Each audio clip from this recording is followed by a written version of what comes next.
Dans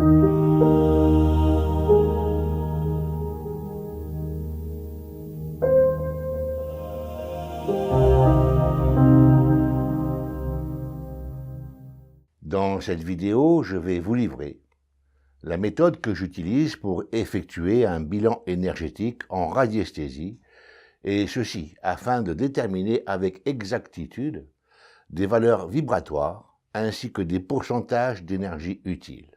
Alors, dans l'ordre, quelles sont les différences qu'il y a entre fréquence vibratoire et taux en qualité de quantité?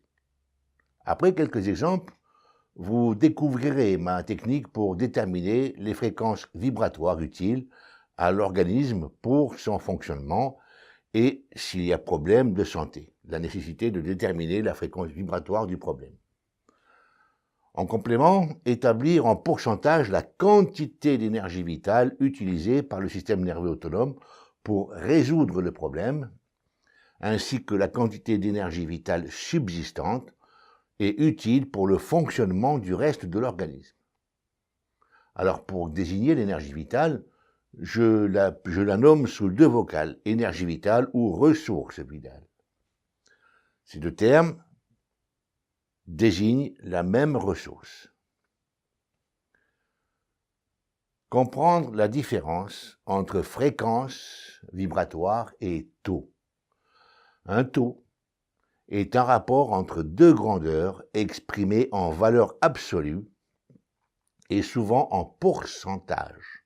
Exemple, taux de natalité, taux d'emploi, taux d'épargne, taux d'imposition.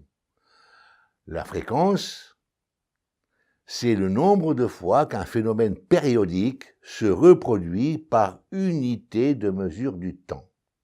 Exemple, un rameur fait avancer son bateau en plongeant ses rames dans l'eau dans un mouvement cyclique qui se répète régulièrement 40 fois par minute. 40 fois par minute, c'est l'expression de la fréquence de ce mouvement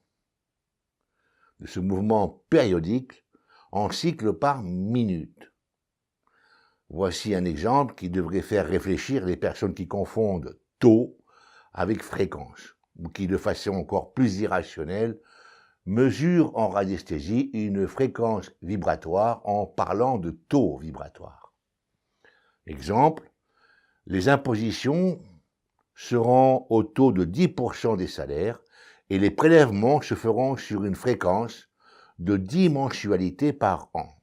Un autre exemple, une bouteille d'1 litre d'eau peut être remplie sur 70% de sa capacité maximale. Donc, on considère que le taux de remplissage de cette bouteille est de 70%. En conséquence de quoi, le taux de l'air présent dans la bouteille occupe un espace de 30%. Quant à la fréquence vibratoire de l'eau contenue dans la bouteille, elle est de X cycles par seconde, alors que les 30% d'air contenus dans la bouteille vibrent sur une fréquence de X cycles par seconde. Vous comprenez la différence qu'il y a entre le taux de remplissage et la fréquence qui fait vibrer l'énergie ou l'eau qui se trouve dans la bouteille. Alors, prenant en compte ce qui précède, il est logique de dire que depuis 1930, les mesures sont prises à la lumière d'un faux concept. Ce qui, à terme, pose la question suivante. Que valent ces mesures en réalité? Alors, quantité d'énergie vitale ou fréquence vibratoire vitale? La question qui se pose est la suivante. Comment pourrait-on utiliser ces notions différentes afin de les intégrer convenablement dans une mesure en radiesthésie? Voici à présent ce que je pratique dans ce domaine, notamment en résolution des émotions. Considérant que l'énergie vitale utile d'une personne occupe 100% de l'organisme, considérant que la vibration de l'énergie vitale utile pour le fonctionnement normal d'un organisme, d'une personne, est de X cycles par seconde. Si une modification vibratoire se produit dans 25% de cette énergie et commence à vibrer sur une fréquence de Y cycles par seconde, ce qui est différent de celle de bonne santé, rendant ces 25% d'énergie utile pour une autre fonction concernant la santé de la personne. Peut-être pour la résolution d'une émotion, par exemple. Il serait donc normal de dire que cette personne a un taux de 75% d'énergie vitale de bonne santé, qui vibre sur une fréquence de X cycles par seconde, et que 25% de son énergie vibre sur une fréquence de Y cycles par seconde, ce qui rend ces 25% d'énergie vitale différentes. La question est de savoir si cette fréquence vibratoire qui anime 25% de l'énergie est bénéfique ou non pour la santé de la personne.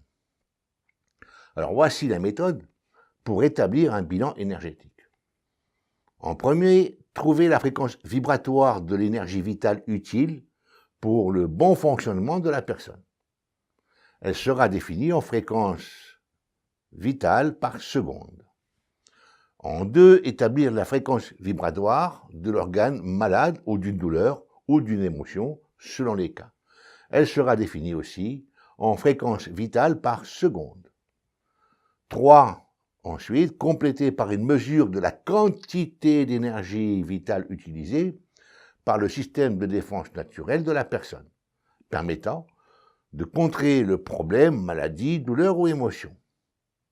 Cette mesure est à définir en pourcentage utilisé de la ressource vitale.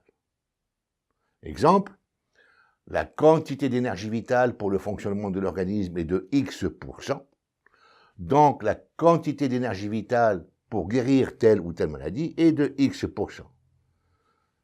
Si la quantité d'énergie utilisée par le système de défense pour résoudre la maladie est de 70%, il reste 30% de ressources vitales pour le fonctionnement des autres fonctions. En résumé, nous avons une fréquence vibratoire vitale naturelle concernant la personne. En deux, nous avons une fréquence vibratoire vitale liée au problème concerné.